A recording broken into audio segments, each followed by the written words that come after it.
Assalamu alaikum wa rahmatullahi ta'ala wa barakatuh.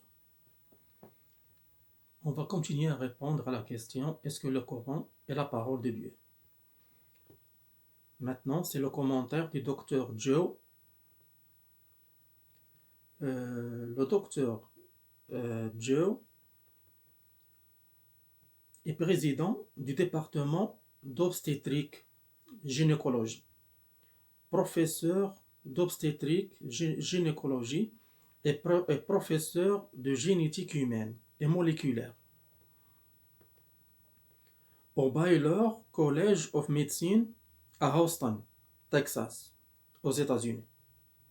Auparavant, il a été professeur d'obstétrique gynécologie et président du département d'obstétrique gynécologie à l'université du Tennessee à Memphis, Tennessee, les États-Unis.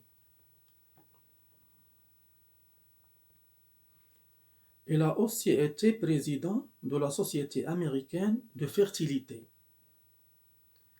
Il a reçu plusieurs prix, dont en 1992, le prix de la reconnaissance du public décerné par l'Association des professeurs d'obstétrique gynécologie.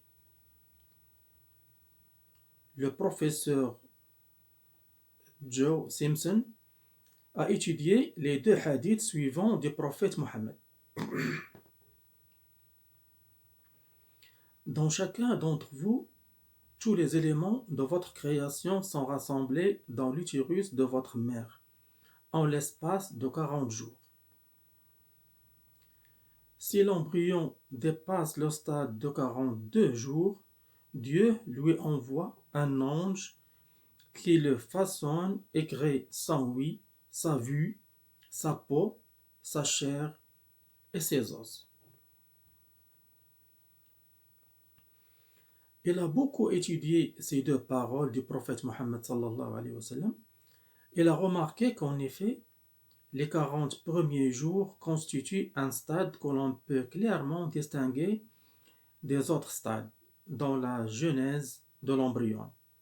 Il a été particulièrement impressionné par la parfaite exactitude de ces paroles du prophète Mohammed sallallahu alayhi wa sallam, et au cours d'une conférence, il a émis l'opinion suivante. Donc, les deux hadiths, paroles du prophète Mohammed sallallahu alayhi wa sallam, que nous avons retenus, nous fournissent un calendrier très précis du développement embryologique général durant les 40 premiers jours, comme les autres conférences ont fait la remarque à plusieurs reprises. Ce matin, ces hadiths n'ont pu être révélés sur la base des connaissances scientifiques qui étaient disponibles à l'époque où ils ont été écrits. Il s'ensuit, je crois, que non seulement il n'y a aucun conflit entre la génétique et la religion, mais qu'en fait, la religion peut guider la science en apportant des révélations aux approches scientifiques traditionnelles. Et il y a dans le Coran des déclarations dont le caractère véridique a été démontré des siècles plus tard. Ce qui prouve que les connaissances scientifiques que l'on retrouve dans le Coran proviennent de Dieu.